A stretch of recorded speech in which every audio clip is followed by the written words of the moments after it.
Cinema കോൺക്ലേവിലെ വിവാദ പരാമർശങ്ങളിൽ അടൂർ ഗോപാലകൃഷ്ണനെതിരെ കേസെടുക്കില്ല. ജാതി അധിക്ഷേപം നടത്തിയിട്ടില്ല എന്ന നിയമോപദേശത്തിന്റെ അടിസ്ഥാനത്തിലാണ് പോലീസിന്റെ തീരുമാനം. അതിനിടെ വിവാദ പരാമർശത്തിൽ വനിതാ കമ്മീഷന് WCC ഉൾപ്പെടെയുള്ള 6 സംഘടനകൾ പരാതി നൽകി.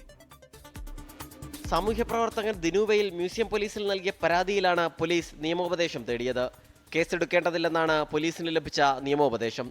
അടൂർ ഗോപാലകൃഷ്ണൻ ജാതി അധിക്ഷേപമോ വ്യക്തി അധിക്ഷേപമോ നടത്തിയിട്ടില്ല. സിനിമാ കോൺക്ലേവിൽ ഒരു നിർദ്ദേശം മുന്നോട്ട് വയ്ക്കുക മാത്രമാണ് ചെയ്തത്. ഏതെങ്കിലും ആനുകൂല്യം നിർത്തലാക്കണമെന്നോ ദളിത് വിഭാഗങ്ങളെ പരിഗണിക്കരുത് എന്നോ പറഞ്ഞിട്ടില്ല.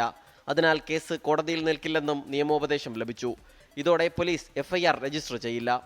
അതിനിടെ അടൂർ ഗോപാലകൃഷ്ണനെതിരെ 6 സംഘടനകൾ വനിതാ കമ്മീഷന് പരാതി നൽകി. WCC, ദിശ, അന്വേഷി, പെൺകൂട്ട്, വിങ്സ്, നിസ എന്നീ സംഘടനകളാണ് പരാതി നൽകിയത്. പൊതുവേദിയിൽ ജാതീയവും സ്ത്രീവിരുദ്ധവുമായ പ്രസ്താവന നടത്തി പുഷ്പവതിയുടെ വ്യക്തിത്വത്തെയും കഴിവുകളെയും അന്തസ്സിനെയും അധിക്ഷേപിച്ചുവെന്നും പരാതിയിൽ പറയുന്നു. അടൂർ ഗോപാലകൃഷ്ണനെതിരെ KPMS DGPക്കും പരാതി നൽകി. 24 തിരുവനന്തപുരം.